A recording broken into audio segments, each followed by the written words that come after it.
Dumb people, liberal people.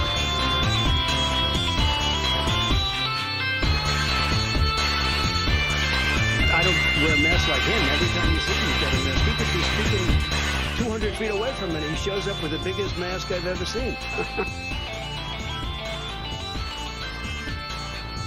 Isn't it wonderful to allow protesting? No.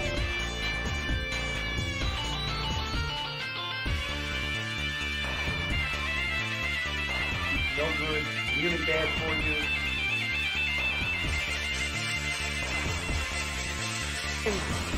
So stupid. So stupid. Thank you. Thank you. The good news is, for me, I'm here. The bad news for you is, I'm coming back. There's an old saying in Tennessee, I know it's in Texas, probably in Tennessee, that says, fool me once, shame on you.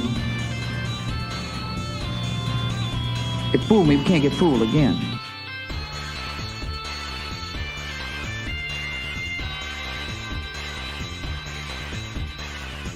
He was not a loser. He was a patriot, and the people left behind there were heroes. And I resent like hell. I'm talking about my son, Bo Biden. You're talking about I don't know, Bo. I know Hunter. Yeah, Hunter got thrown out of the military. He was thrown out, dishonorably discharged. That's not true. It wasn't dishonorable. Cocaine use. And he didn't have a job until he didn't have a job until he didn't have a job but didn't have a job didn't have a job until You're dying. That's true. And it is what it is. Isn't it wonderful to allow protesting? No. There's an old saying in Tennessee, I know it's in Texas, probably in Tennessee, that says, fool me once, shame on you.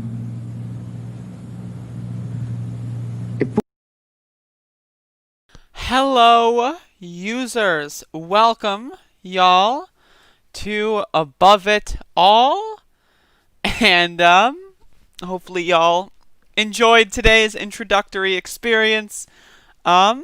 I love introducing the users to the broadcast. I didn't have coffee yet today, and I'm drinking my coffee now, so if I'm a little slow, if I'm a little, out of sorts, if I'm in sorts but not all the sorts, if there's a missing link of sorts, if you will, there's like a piece of hair on my desk that's like up, it's like standing up somehow. And like I'm trying to look at it and move because I don't know, because I'm on a glass table. Anyway, needless to say, I need to drink some coffee. I'm getting very easily distracted this morning. No potions here. This is just black ass motherfucking ass. So, I would like to do this. I would like to start off today's show with a little bit of a personal story.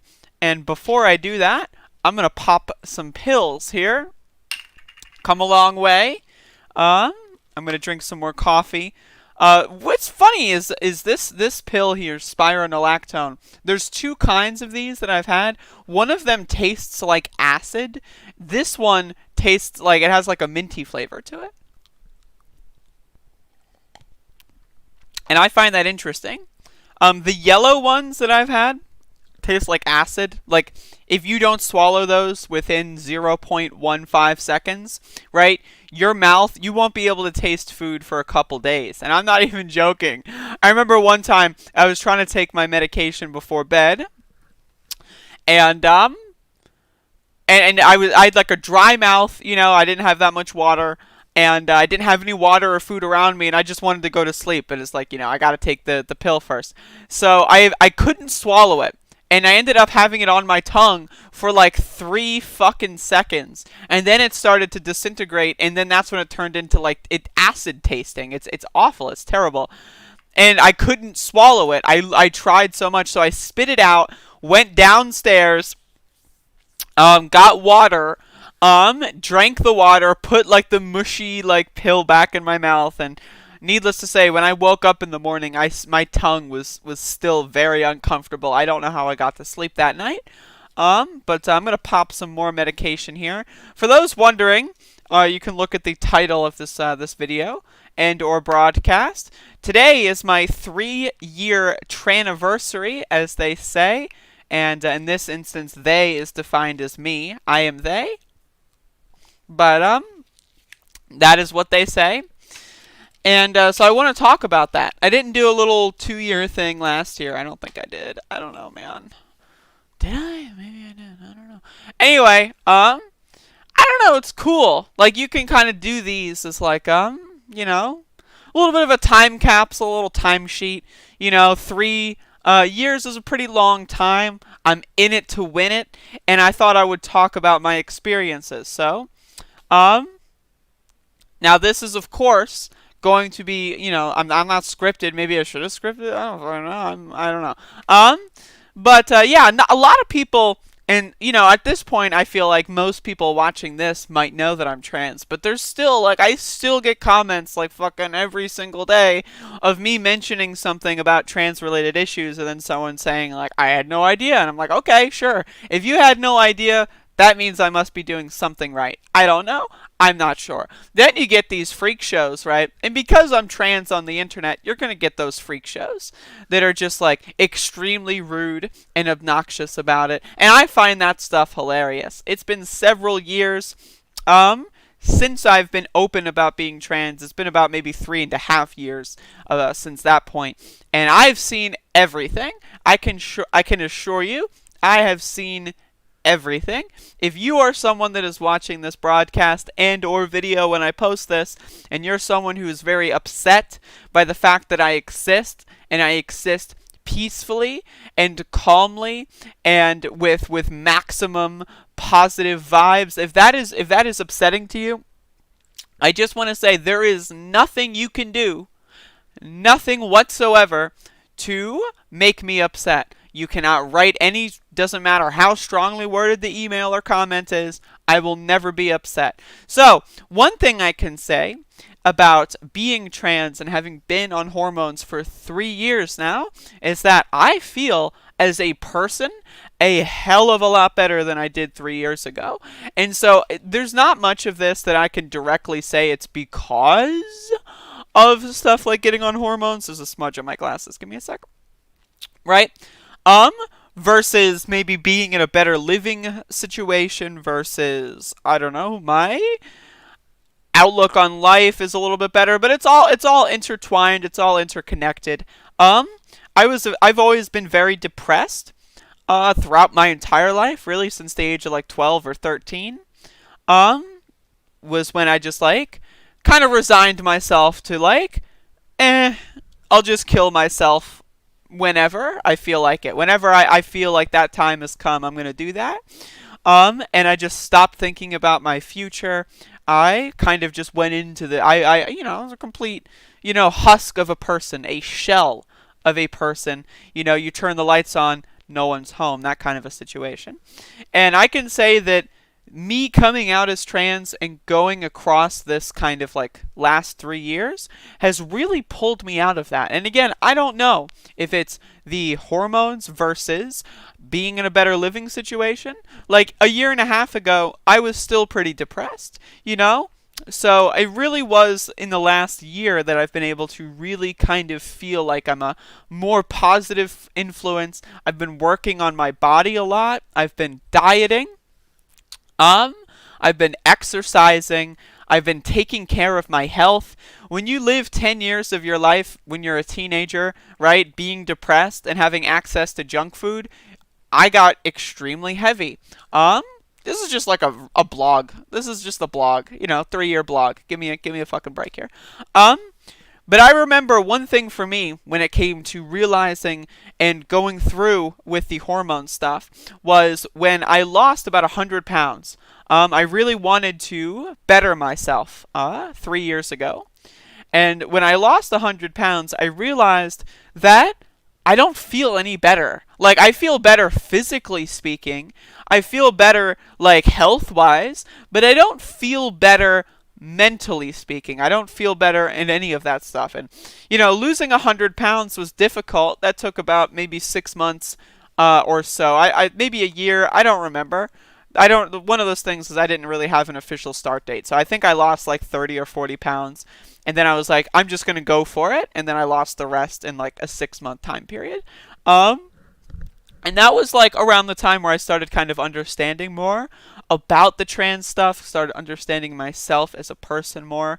And I realized that, you know what, maybe my problem with myself is that I am too overweight. Maybe that's why I'm dissatisfied with my body, the way I look. Maybe that's why I'm dissatisfied. It was one of those things where it's like, could it possibly be? Right? Could that possibly be the case? Could I get lucky? Could I get lucky? I don't know. Maybe. The answer was no, by the way. I didn't get lucky. So a couple months after I finished my weight loss journey, not even, really, it was like a month after I finished it, I was like, you know what? Fuck it. It's very scary. I'd never had health insurance at that point. My first 2 years of being on hormones, I didn't have health insurance. So it was one of those things where I was spending hundreds upon hundreds upon hundreds of dollars a month. And that was my biggest concern going into it, was the financial capacity. Because that was around the time where I first started actually making money. So I had the money to actually go about doing all of this, getting the doctor's appointments, getting the medications with no health insurance. Now, I don't have as much money as I did back then, but luckily, I'm on health insurance now. So, it kind of evens out. I'm pretty good for right now. But, again, the first year was very difficult. And this is if someone else is out there who's considering hormones, maybe I started at the age of 21. For reference, I'm 24 at this current moment in time, as it has been 3 years. And if I started at 21, I don't know. I don't need to explain basic math. But if you are someone who's around that age range, and you're considering doing this kind of stuff, the first year was very difficult. It was very difficult to get used to a routine of taking medication. I have never taken medication on any sort of frequent basis. There's still a smudge on my glasses. I missed it. Before this. So that took a couple months to get used to. I never really forgot to take my medication because what I used to do is I used to have alarms. I used alarms for maybe the first year or so, just to kind of get used to it. And at that point, a year later, I'm good to go. I remember this is the thing I do. I take medication. I'm good to go. And so I don't really use alarms anymore, but that's pretty fun. But yeah, I noticed in the first year or so, there's not many changes that are physical. Outside of, the basic stuff, like maybe hair growing slightly slower. You got some shrinkage in certain locations, not to be confused with the subject of a Seinfeld episode. Very similar, but not identical. And, outside of that kind of stuff, there was very little, physical change that I kind of noticed in the first year. But the year to 2 year mark is kind of where you get that big boost of energy, so to speak. The second year, maybe let's say 6 to 18 months, that kind of stuff, that's where you get a majority of the benefits, you know? You get a lot of fat redistribution, which I've been definitely a huge fan of as far as my personal body shape and size. I feel like my fat redistribution is quite well placed in this 3-year mark as opposed to what it was 3 years ago. Well, 3 years ago, technically, I was like anorexic and weighed like fucking 110 pounds or some shit. But that's, you know, now I actually have fat and it is distributed relatively well. So I appreciate that. That took about maybe 2 years before that was like a very noticeable thing. Like if you do look at a before and after, which I was considering maybe putting on here, but no, I'm not. I'll let you be the detective on your own. But if you look at a before and after, you can definitely notice. When I was like 170 pounds, 4 or 5 years ago, whenever that was, it's a hell of a lot different than what it is now. Let me just tell you. So that's been one of my big things. I mean, I guess as far as other stuff, since I'm just talking about the subject, as far as sex drive, libido, I remember, you know, the first, like, couple weeks is when you just go from, you know, whatever your schedule was as far as, you know, masturbatory, influences or interactions, right, with the, with yourself, that went straight to 0 in the first couple of weeks, to be honest with you. And that's kind of relatively maintained. You know, I'm not a very sexual person. You know, like as far as like getting into it, I'm not like, I don't really do that kind of stuff too often. It's and especially in stark contrast with when I was like, you know, 18, 19, 20. Which is, you know, all I got really to compare to. So, but yeah, that's definitely something that definitely kicks in the first couple of weeks and doesn't really go away. So that's something to definitely, if you're going into this and this is like something you watch, right? If this is like the search algorithm brings you to this video and you're like, what the fuck is this person got to say? That's what I've got to say. But overall, again, as far as mental health goes, I feel fucking great. The last time I felt this happy as a person was when I was like 8 years old, right? Like, and maybe that's why I dedicate my YouTube channel to playing PlayStation 1 games, because I'm just like chasing the high of being a kid again, because that was the last time I was truly kind of happy. But now I'm pretty fucking happy, right? And that's the thing about it, that for me personally, and I know a lot of trans people also go through this kind of stuff. A lot of trans people will say that, like, you know, they're depressed. And a lot of people don't know it's because of gender identity issues, you know, for a long time. To them, it just could be other external factors that they pin focus on. You know, it could just be that they're just depressed and they can't pin focus on anything. They don't know why. And, but I can assure you that 3 years later into this little process, I feel at the best ever. I feel like if there is a terminology like prime, I'm in my prime right now, right? Like, I don't know how long it's going to last, right? But I'm in one hell of a bliss period, let me tell you. And it could just be because of the stark contrast with how I used to live compared to how I live now, and how I feel so much better because I'm in such a better situation, because I'm much more comfortable with myself, because I eat much healthier. I used to eat ice cream and fucking french fries every day of the week, I swear to you, and now I haven't had ice cream in fucking months. You know, maybe every once in a while if a family member gets fast food, I'll pick off a fry, but like, you know, forgive me, for I have sinned, right? But yeah, I mean, like, that's the thing. Is it's definitely, like, as far as, like, positive, like, as far as, like, oh, the dangers of hormones, right? Like, I haven't noticed any dangers. The only danger of hormones, and this was my thought process going into it, so nothing has changed, is the financial aspect. Again, when I first started hormones, I had no health insurance. It cost hundreds of dollars a month, right? Doctor visits would be like $300 to $400. like every couple of months I'd have to do that. So I had to spend thousands and thousands of dollars on this shit. Now, luckily I've got health insurance now, but I'm 24 and a half, mind you. What the fuck happened to the last like couple of months, right? But I'm like 24 and a half-ish, right? And hey, right, I was hoping Bernie Sanders would win and we might have something good in a couple years from now, but when I'm 26, I'm fucked, right? So I am fucked when I'm 26. So maybe when I'm making like a 6-year hormone update, maybe I'm going to have a little bit of a different outlook and perspective, right? Who knows, right? But as of right now, I've got health insurance. I'm feeling pretty good. You know, the financial aspect of that was like the biggest danger. Outside of that, everything else, as long as you like read the shit and you know what you're getting into, I wouldn't be scared of anything. It's just going to be exciting. Another thing is you do have to realize that going through hormone stuff like this, 3 years, 2 to 3 years is around where you start to get out of the second puberty phase. And you're going to be very unstable during that moment of your life. You're going to have a lot of instability, mentally speaking. You know, you're going to be very moody. You're going to have all that kind of stuff, right?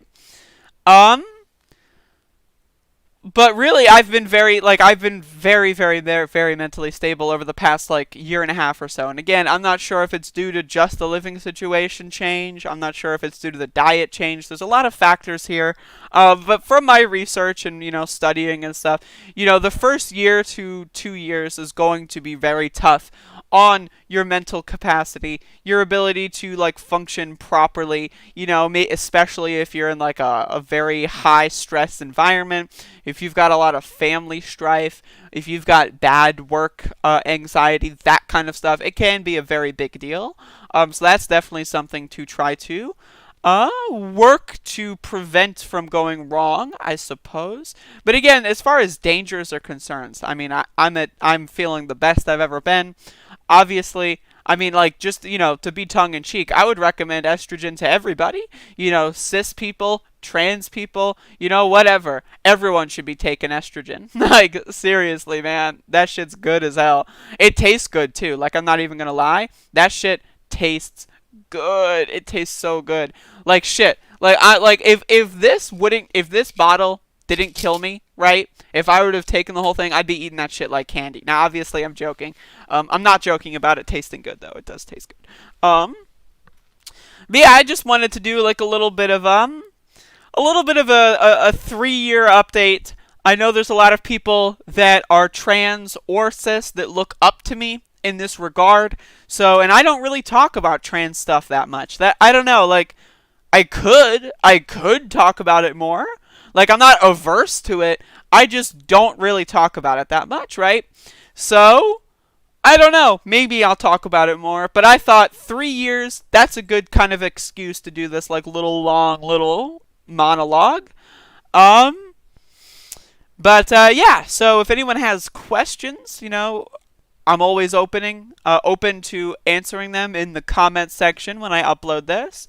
Or, you know, in the next few minutes on the live stream. But, yeah, that's the end of my little monologue. I'm going to drink some more coffee.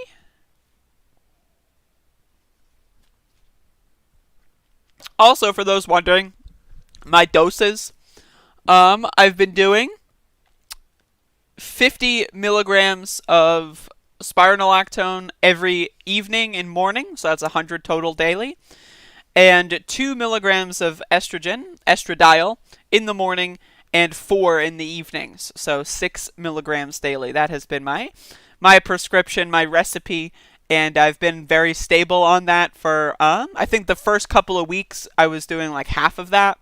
And then I got bumped up, and then ever since then, I have been very stable. Now, there have been a few instances where I couldn't afford medication and was off of hormones for a week or 2 weeks. You don't want to do that, folks. You don't want to do that. If you get off of hormones for any period of, and I'm not trying to freak anyone out, but that's really going to fuck up your mental state.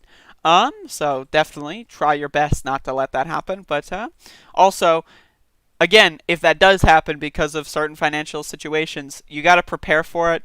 you got to know when that date is coming, right? Like if you count out your shit, you know, break them in half, do your best. Know when that day is coming and have like something you can maybe prepare for. Take a day off or something for when that first day is going to happen, because you are going to freak the fuck out. Let me just tell you, I guarantee that's going to happen. But anyway, I don't think I missed anything, and if I did, I'll respond to comments. I'm very open about that kind of stuff. But thank you for listening to me, and I'm gonna go do more important things now. So hopefully this was entertaining or informative or any other or aiding. I don't know. I need to drink more coffee. I'm running out of gasoline here. I'm so sorry.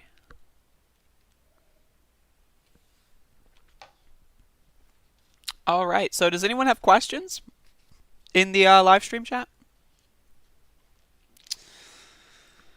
I sound happy. It's uplifting me.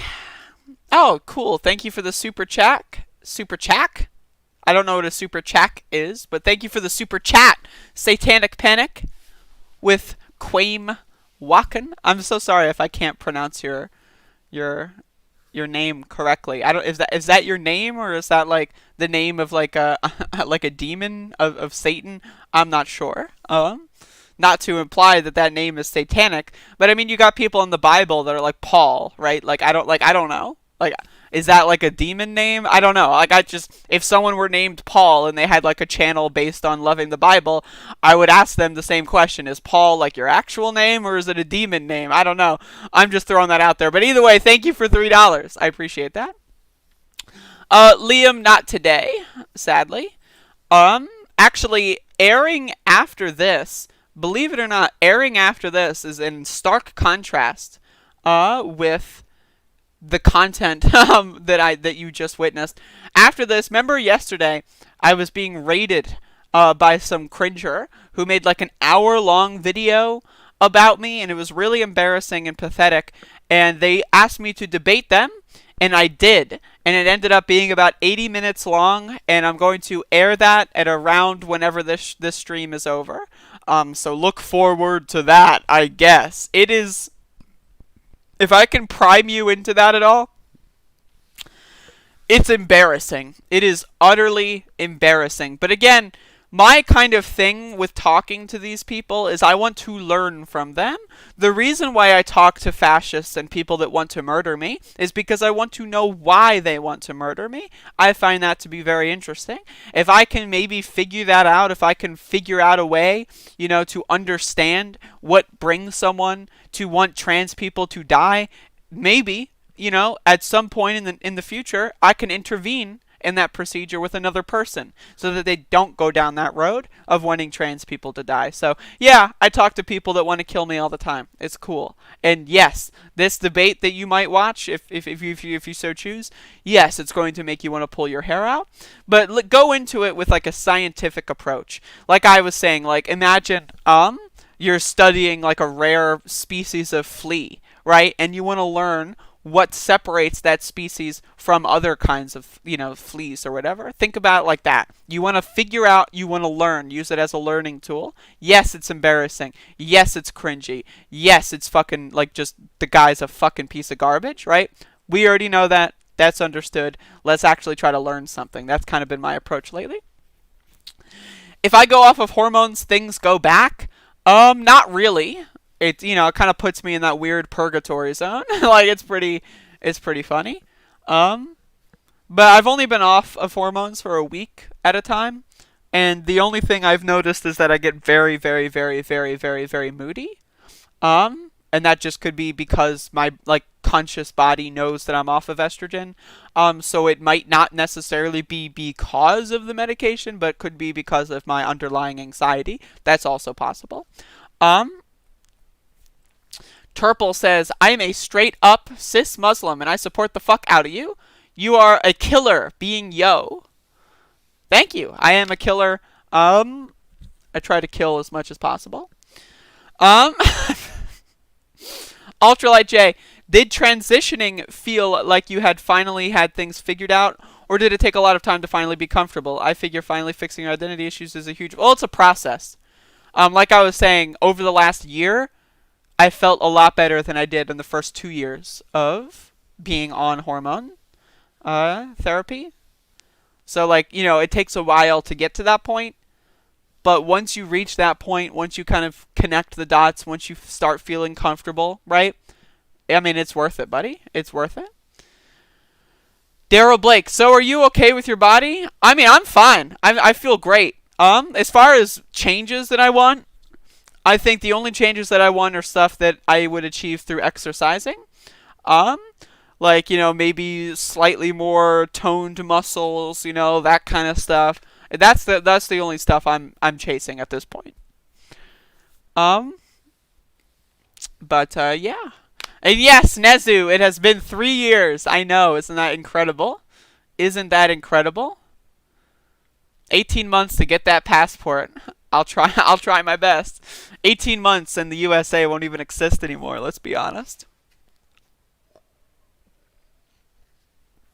But speaking of the USA, I do have some news here that I want to talk about. This isn't just a narcissistic episode talking about my medication habits, right? That's not what we're doing today. Well, it is what we're doing, but that's not all of what we're doing. Let's talk. Have I considered stand-up comedy? The cab story was so effing fun. That was a long time ago. Have I considered stand-up comedy? Yes. I classify myself as a comedian. One of the things that I try to do is this is actually something, funnily enough, that we get into in the conversation that I had with the fascist that you'll see after this show is over, is he like scolds me for not like providing sources for all of my claims, and I tell him like, dude, I'm a podcaster. I'm not writing fucking essays. I'm not a journalist. I'm not a fucking investigative crusader of fucking journalism and finding the facts. I'm not a detective. I'm a fucking podcast. I'm a comedian. I'm a funny person. I give my take on things. So would I consider stand-up comedy? Absolutely. But we're in the middle of a global pandemic, so YouTube's gonna have to suffice. Do I want kids? Not really. That's something I'll kick the can down the road, and we'll reconvene in 5 to 10 years. What the hell is that? Oh, that's a dog. There's a doggy downstairs, and she gets very excited when people go in and out of the house. What the? I'm impressed that that's audible. Actually, God bless. She is an angel, and I love her. One of these days, She's very afraid of coming upstairs. But one of these days I'm gonna try to do some more streams with her. But if you want to watch my vlogs, like the last couple that I've done a couple weeks ago, you can see the beast in the flesh. But yeah, anyway, let's talk about the United States of A, shall we? So, this is going to trigger a lot of people. I understand that. I'm aware of that. You may hear a dog screaming in the background. Don't worry about that right now, because that dog will not be the only one screaming in the background in what the fuck? It's October 13th? It's October 13th? We have got like 20 days before the election. I vote in 2 days. I do early voting. I'm going to vote. Well, maybe I won't vote on day one of early voting. I'm not sure. I'm going to vote in person and early. That's going to be my strategy. In North Carolina, the swing state of North Carolina, yes, Antifa has infiltrated the South. We're coming for you. But yeah, look at these polls on RCP here. Look at this shit. You've got Rasmussen, right, which is Trump's favorite pollster, with Biden 12 points ahead nationally. What the fuck? Now, I just want this to be understood. I am not a Biden bro.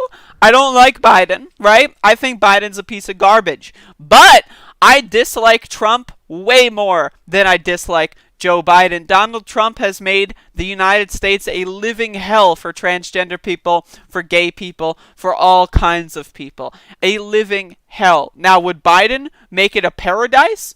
No. But I'm not going to have my fucking feet burn off being dipped into lava, and I'll be able to walk around and maybe do some other stuff in a Biden administration. So that is why I want Biden to beat Donald Trump.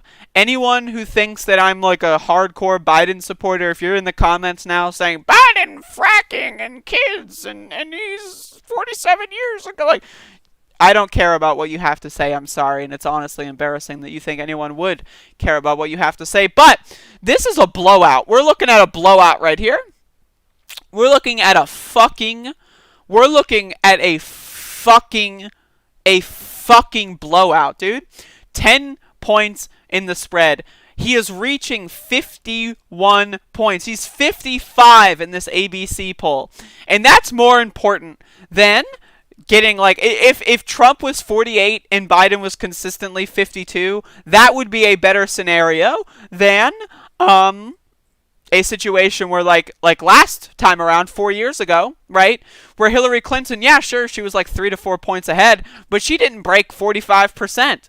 Right, there is a large swath of undecideds. Once you hit that majority threshold, at that point, it really, like, especially consistently, right, like 57, 53, 54, 52, 52, 52, 53, and then in the Hill, you have 45, which, you know, it's an outlier in this case, but still definitely worrisome. Should worry about that. This is a dangerous, the Hill poll, if that is more accurate, then that's very dangerous. But 51, 55, 51, 51. Now, I'm not here to say that polls are the end-all, be-all, especially national polls, right? Because let's be honest, this election is more, right, about the states, right, the Electoral College, than it is about the national popular vote. We learned that last time, right?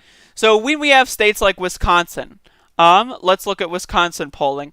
Biden, 49.9, 51, 51, 46, a little dangerous, but 51, 48, 48, right? Consistently up in Wisconsin. Now, Wisconsin is still, I wouldn't say Biden's going to win Wisconsin right now, right?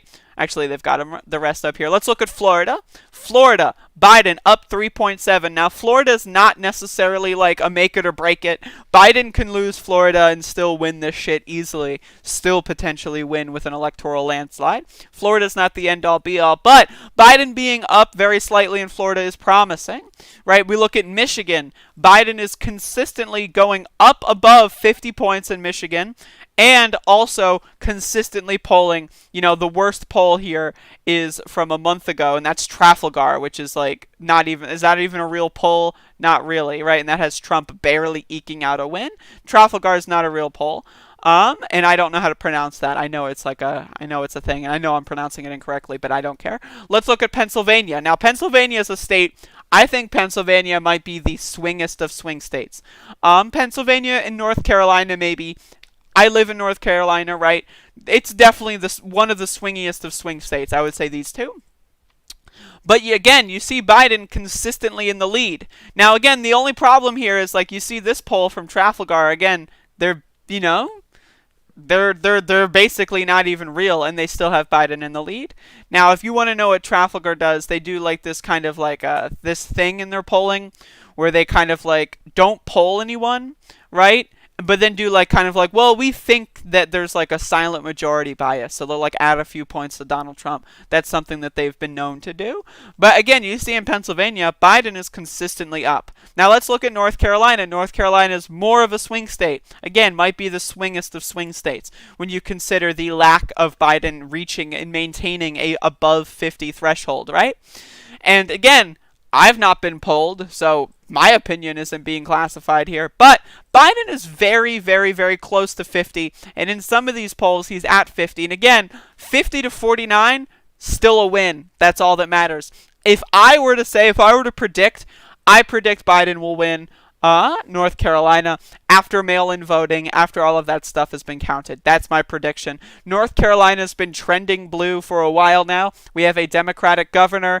They're also polling relatively high. We have a Senate race where Cal Cunningham is polling pretty high against Tom Tillis, right? So Biden might eke it out just because people are going to want to vote for the Senate. People are going to want to vote for the governorship. So I think Biden is the weakest of the Democrats in North Carolina as far as people wanting to go out there and vote for them for actual change. And as a result, I think he's going to pick up on that. I think he's going to benefit from that. Usually it's the other way around, but I think North Carolina given that Roy Cooper is consistently polling like 10 points above Dan Forrest, and that Cal Cunningham is consistently polling at least 5 points ahead of Tom Tillis, I think that that is a good indicator. Now, of course, there are going to be people that vote for Trump and Cal Cunningham. There's going to be people that vote for Trump like Dan Forrest and Cal Cunningham. You know, there's going to be all those kind of in-betweens. But I do think that the strong Senate kind of race going on and the governor race, I do think that that's going to make the break for Biden. You look at Arizona, which again, Arizona, I'm going to be honest, I don't know much about Arizona. Arizona might be a more of a swing state. As you can see, neither of them are able to consistently hit above 50, but Biden is able to touch above 50 in a few of these polls. But I wouldn't call this. Arizona right now is also relatively underpolled. We haven't had a poll. We haven't had many polls over the last month or so. But anyway, let's look at Minnesota. Why not? It's up there. Biden's in the lead again, but also under 50. That's something to keep in mind. The 50% threshold is really, really important for this kind of stuff. But anyway, that was my little Nate Silver impression. Thank you. I think Joe Biden will win the presidency of these United States, assuming Donald Trump doesn't try to do a legal coup like they did in 2000. There's so many options for Donald Trump to retain power that are outside of what things like the national polls or state polls could predict, things like the Electoral College. There are so many different ways for Donald Trump constitutionally, asterisk, and legally asterisk, that give him the ability to retain power. So we can't call this in. This isn't over. But I do think if there is any semblance of any kind of democracy in this country, Joe Biden is the clear winner. I would call it right now, personally. But that's just me. Hey, maybe you can use this video in a cringe comp in a month from now. We'll see. But also in a month from now, we still might not even know who the president-elect is, so that should be fun.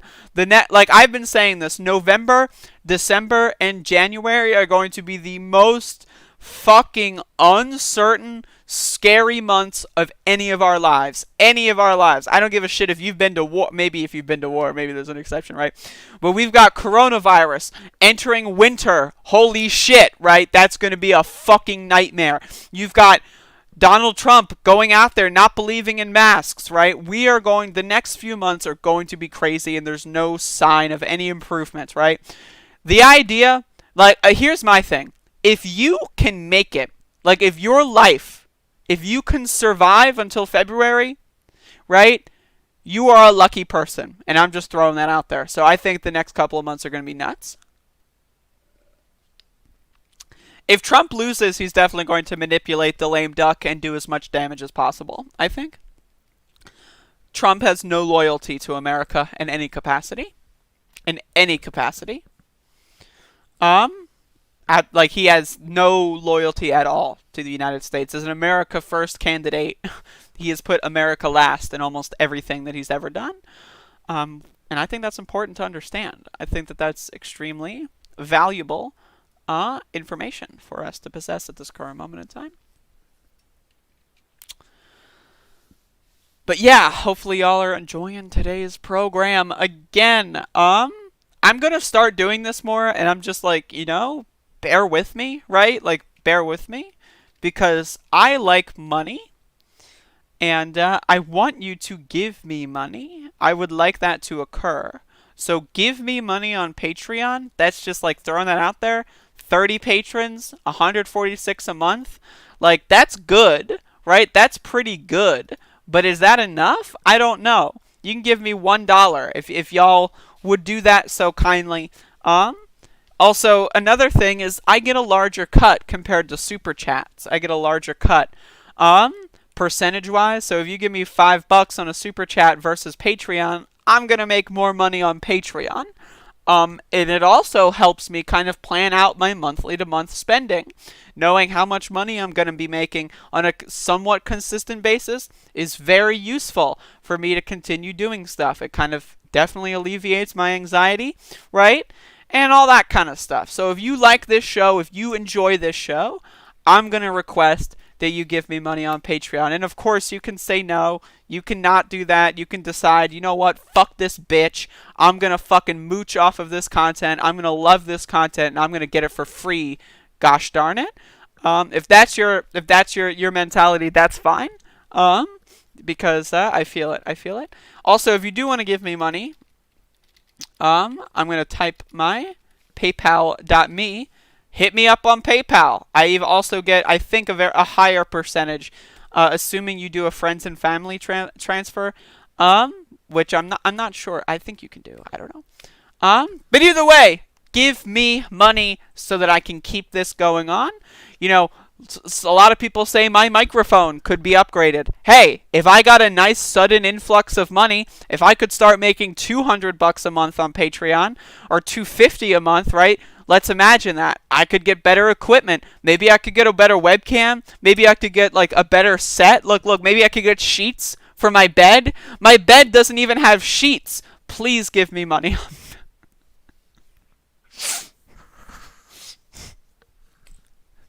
Anyway, yes. Yes, that is all I have to say. Yes. Anyway, give me money today. So let's talk about the President of the United States. Look at this fucking shit. This is a George W. Bush moment. What is this? This guy was dancing to the gay anthem. And remember when Donald Trump held up the pride flag upside down, mind you, but he held it up, and it was like written in Sharpie. Donald Trump has loved Sharpies since the 2016 campaign, of course. Remember when he was holding up the flag, right? And he was like, LGBTs for Trump. Well, now he's kind of putting his money where his mouth is. He's doing the whole knee bends, right? Like, this is like, I don't know, man. This is so embarrassing. I'm going to put the audio on for a little bit, but I don't want to get dinged, so... Like, if you can hear that, you can hear it. I don't want to get copyright dinged, so I'm just putting that off. But again, this is like, this really felt like George W. Bush to me. Like, this was a total George W. Bush moment. Like, remember when George was doing those awkward dances, right? Like, he would do that a lot. There's, like, so many videos of George, like, pretending to be a normal person. Like, this is a total George moment. And, like... I don't know. It's like, this doesn't really, like, it's just funny. It's just fucking hilarious to watch an old, brittle man try to dance and fail to dance. And then I love, like, the Secret Service guy at the bottom who's just, like, looking out, right? He's just like, what's going on? I gotta scan the area. Gotta protect the president, right? Like, it's just the idea that they just, at all times.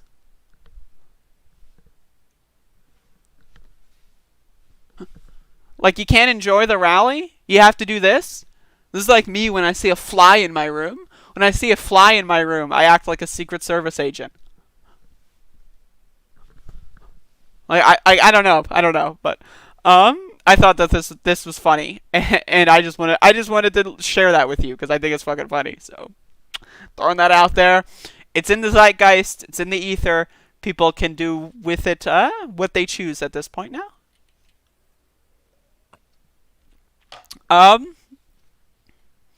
My bed lacks sheets either. I wrap a portion of my blanket around my side to prevent the skin from being on the bare fucking mattress. I don't really care about that. Also, I do have sheets, just for reference. I just don't use them because I don't know how to put them on. But that's neither here nor there. Hello, Wit Shunt. How's it going, buddy?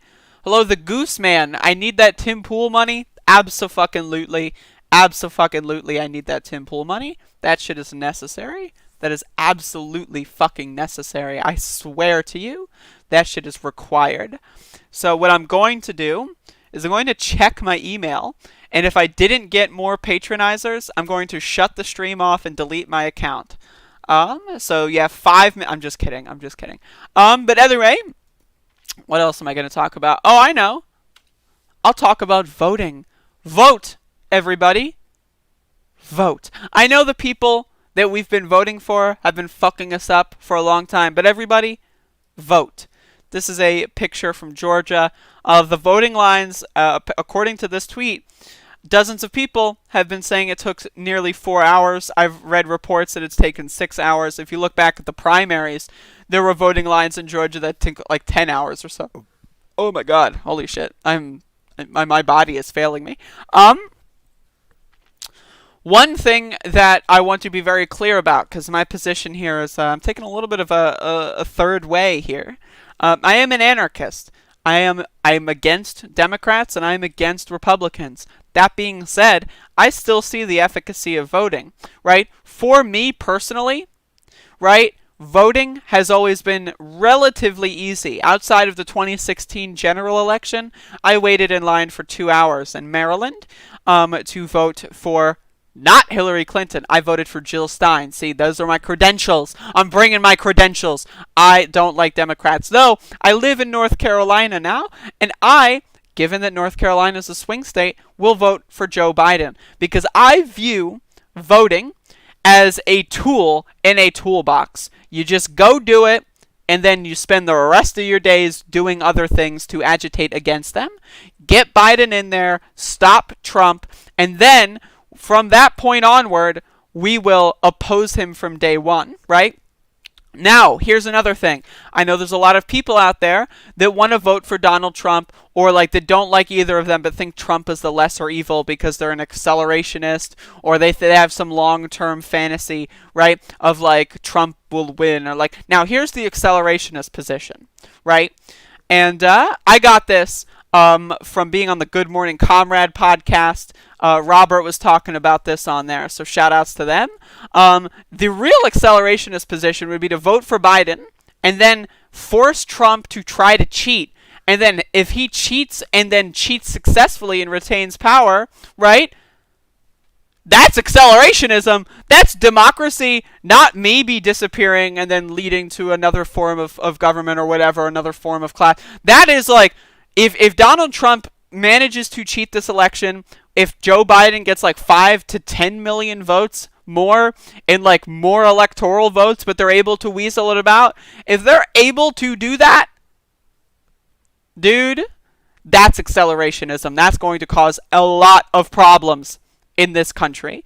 So if you're like a, you know, my content might I don't think fucking CNN viewers are watching this shit. I think if there is an anarchist out there, someone in my persuasion, and you don't want to vote, if you don't want to vote because it takes too long, if you have something better to do or whatever, don't stress about it. I'm not here to fucking say, if you don't vote, I will kill you, right? But in a lot of instances, especially with mail-in voting, right, just go for it. Like, it takes 30 seconds, right? If you can't get a mail-in thing or whatever, if there's different, you know, don't stress about it too much. But vote nonetheless, I think. I think voting is a useful tool. It's not the end-all be-all. It's not the only thing that we can do. Obviously, there's a sustained protest movement in this country going on, so it's not the only thing we can do. But voting, still pretty good. So I would say go for it. If it's not too much of a hassle, if it is a situation where, like, you know, you got your kids and, you know, like with COVID and school and who knows what's going on and like you can't do this or whatever and you can't, like, don't, you know, I'm not telling you to stress about it, but try to get a mail-in ballot, try to do that, make it as simple and easy as you possibly can. And if at the end of the day the cards fall not in your favor, I wouldn't say it's the end of the world. But I really should say you should go out there, especially if you live in a state like Georgia. There's 2 Senate races that could shift from Republican to Democrat. And if the Democrats do take the Senate, there's no gridlock in Congress anymore. It's one-party control. Then that shines a spotlight on Democrats, and it says, you know, all these people that have not liked you since you've cheated the primaries in 2016, which is a whole generation of young people that got into politics in this era, right? They are going to be willing and ready to shit all over Democrats if they get all three branches of you know, the House, Senate, and presidency. I'm sorry, my brain's not working. So I'm just throwing that out there. Makes it easier on our part. And that's what I'm all about. I'm all about making things easy. I like playing the game just like how I like my speedruns. Easy mode. I try my best. My face is like really itchy today. I don't know why. Towed the line in 2016, not repeating the mistake. What does that mean, towed the line? I towed the line. My biggest regret was what bubble I filled in on a piece of paper 4 years ago. I'm going to write it in my memoirs. My biggest regret. I don't know, man. It just seems a little funny to me, but that's just me. Let's talk about some funny stuff, right? Let's talk about some funny fucking stuff. This show might run a little long, because I had that like fucking 30-minute fucking intro talking about myself, because I'm a freak show, right? So now I'm gonna run a little long, and that's a shame. But anyway, let's talk about sexism. You ready for this? You ready for this? So, I have been very critical of Andrew Yang since the primary. I think Andrew Yang is a garbage candidate, was a garbage candidate. He lost, he's no longer running. He was a garbage candidate.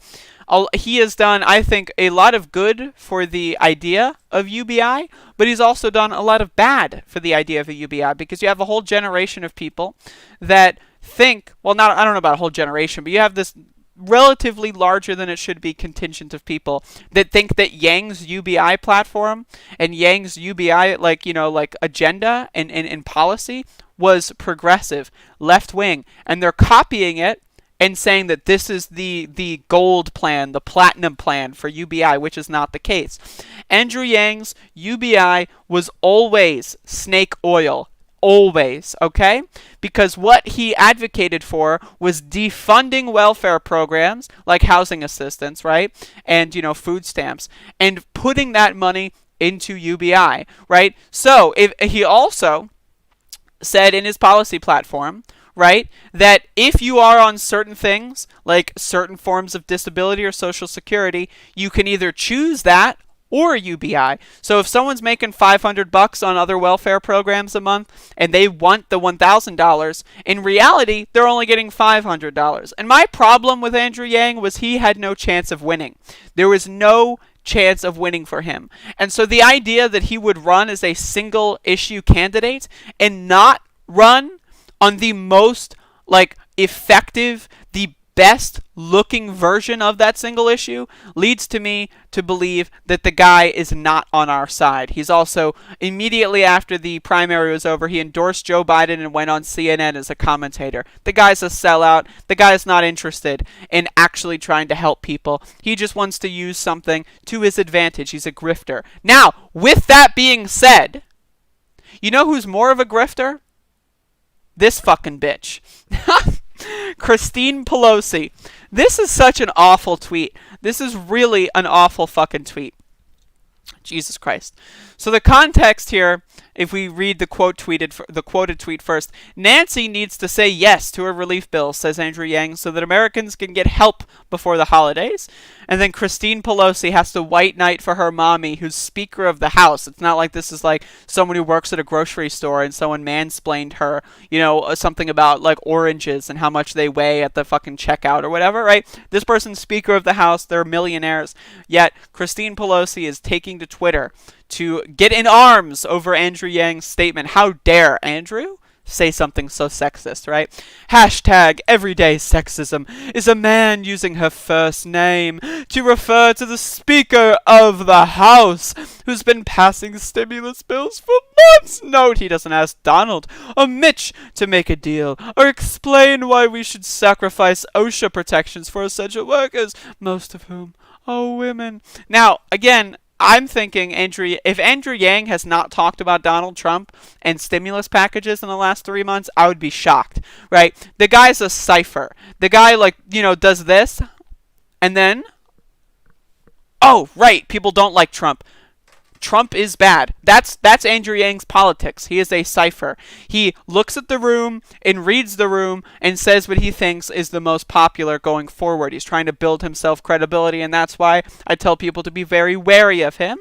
Andrew Yang and Kamala Harris are cut from the same cloth. The only difference is that one was in the private class and one was in the public class as far as private corporations versus public government. Those are the only differences. They're both ciphers. They both try to read the room, and they both try to preemptively compromise, and that's why Andrew Yang's UBI policy was so bad. Now, I know I'm only touching in on this because I want to make a video with the title of like, you know, Pelosi's daughter accuses Andrew Yang of sexism. You know, I want to do like the clickbait headline, and then I want people to think about why they're simping for Andrew Yang.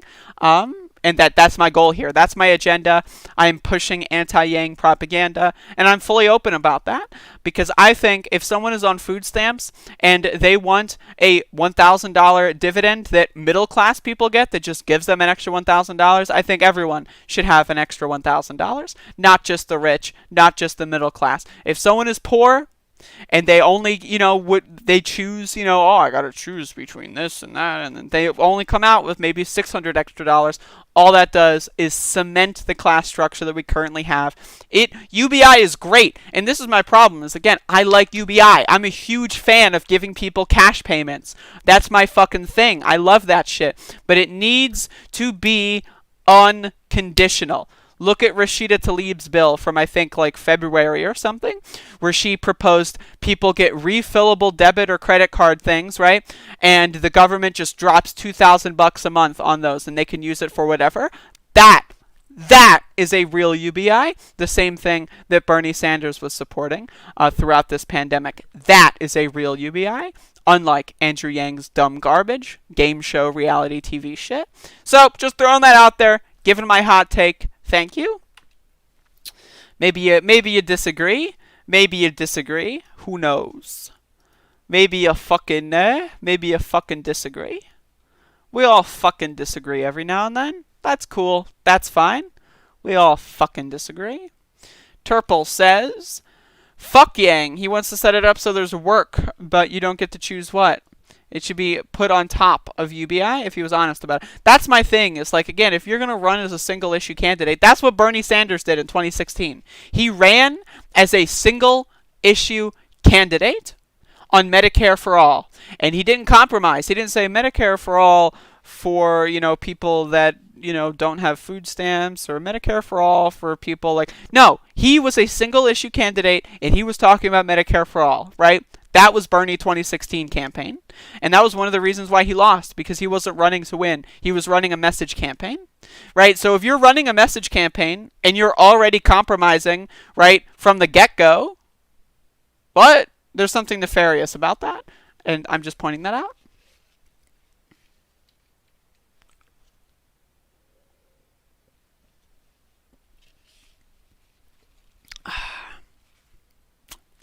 But I don't want to beat up on Yang Gangers too much.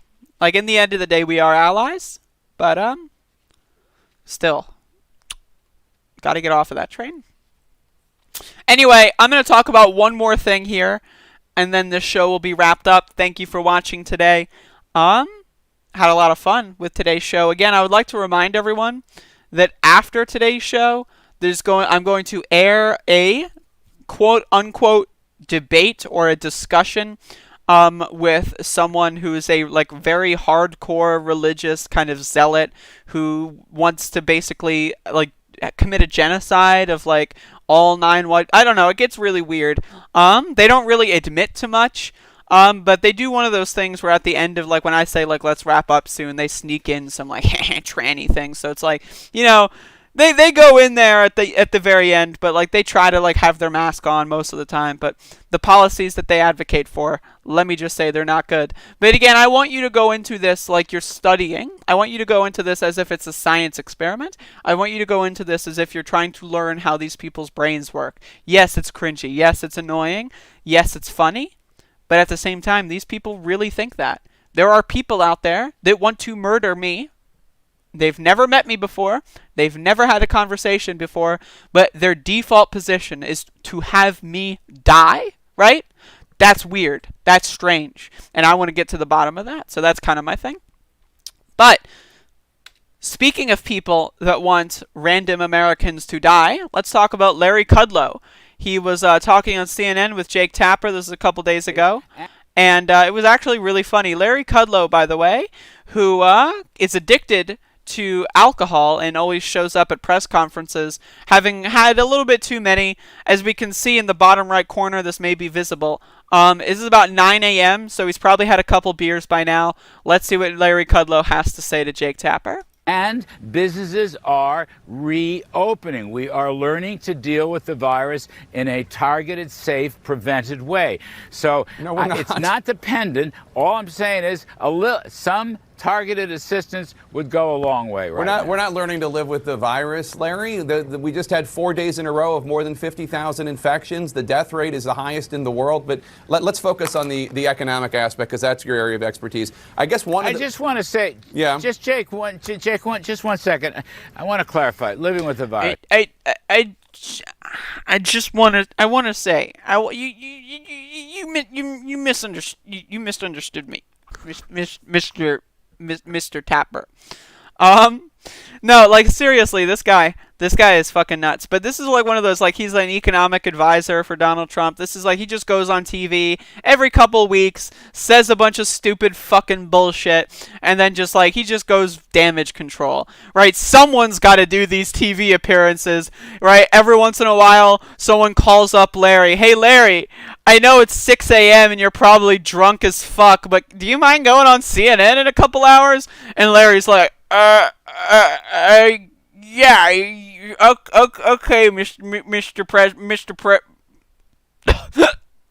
Okay, right, like that's Larry Kudlow fucking a couple hours before this interview. But what he's saying here, right, to hop off of the ad hom train, what he's saying here is that Donald Trump, right, and the White House is doing something to make Americans learn to live with the virus. While I live in North Carolina. Every time I go to the grocery store, I would say 75% of people aren't wearing masks. Anywhere between the 50 to 75% of people, they're not wearing masks, right?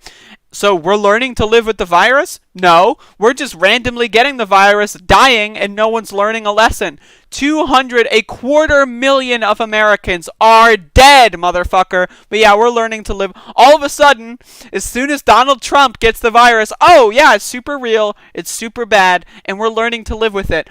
By doing what? Has there been a national mask mandate? No. Is there a next stimulus package? No. Is there like a national lockdown with like actual things that are going to help Americans, like pharmaceutical delivery, food delivery, something that could actually help? No. Is there anything coming down the pipelines, right, from the White House to the United States of America that will help people in any capacity handle this virus? No, none of that is happening. So let's watch. 4 days in a row of more than 50,000 infections. The death rate is the highest in the world. But let's focus on the economic aspect, because that's your area of expertise. I guess I just want to say, Jake, just 1 second. I want to clarify. Living with the virus. Look, 5,000 experts just signed a petition. 5,000 experts just signed a petition. Now, I'm not gonna tell you who the experts are, and you know, I'm appealing to authority that I won't even identify. But what were we talking about? Led by people from Harvard, Stanford, Oxford University. These are scientists, these are doctors, these are healthcare workers who tremendous people. We can deal with this virus going on while we're getting new therapies, we're getting new vaccines are coming around. It's not just living with the virus. As long as we protect the most vulnerable, as long as we preserve the key guidelines. The most vulnerable is Donald Trump, for reference. Yes, we can get through this. We are not going to shut down the whole economy again. There is no reason for that. Also, I'm just like really curious. Is Larry wearing like a pink polka dot tie? What's going on there? That's very interesting. We will take care of the vulnerable. That's the key point. Well, there's so much that you just said, but again, I had you on to talk about the economy, not healthcare matters. In terms of obeying by the key guidelines, I mean, you might want to tell the guy in the building behind you, but that's a separate issue. Let's talk. Anyway, so again, Larry Kudlow doing damage control. Apparently, something has been happening. No one knows what, and it's helping us live with the virus. So, I mean, to sum that up, I just have to say, so stupid. So stupid. Thank you. Thank you. Absolutely ridiculous. But that's Larry Kudlow for you. This guy is not serious. And anyone who takes them seriously, I definitely have a few words for them and maybe a few videos of mine that they should watch. But yeah, that's the show for today. Thank you for watching. Like, that is one of my favorite Kudlow clips of all time. He jammed his foot into his mouth and Tapper gave him a way out, and then he decided to fit the second foot. It was just... Oh, it's so good. It's so good. It's so good. Hello, the Goose Man, liking this channel, subbed, lol. Thank you very much. Thank you. Hello, Josh. Good morning. Thank you, thank you, thank you. It's 9 a.m., so he's probably had a couple of beers by now. LMAO. I mean, let's be honest with ourselves here. If I were in Kudlow's, if my job was to lie to people every single day and kill hundreds of thousands, potentially millions of people, just so that someone I work for can get a few extra bucks on a stock portfolio, if that were my job, I would be drunk all day too. So fuck it, right? If that's my job, fuck it. At that point, who gives a shit?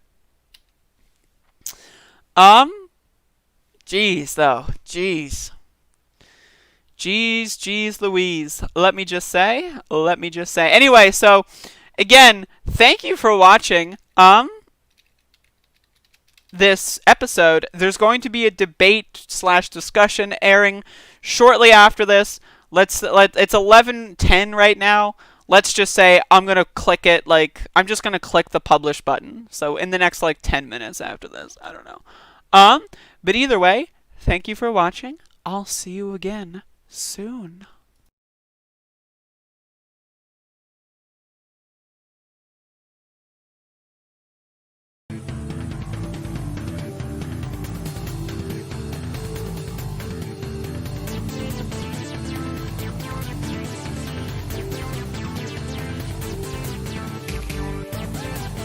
Isn't it wonderful to allow protesting?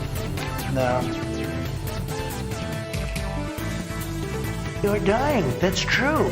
And it is what it is. You're dying. That's true. And it is what it is. You're dying. I don't wear masks like him. Every time you see him, he's got a mask. He could be speaking 200 feet away from me. He shows up with the biggest mask I've ever seen. There's an old saying in Tennessee, I know it's in Texas, probably in Tennessee, that says, fool me once, shame on you. If fool me, we can't get fooled again. Well, it was an amazing phone call I made. 40 Wall Street actually was the second tallest building in downtown Manhattan. And it was actually, before the World Trade Center, was the tallest. And then when they built the World Trade Center, it became known as the second tallest, and now it's the tallest. And I just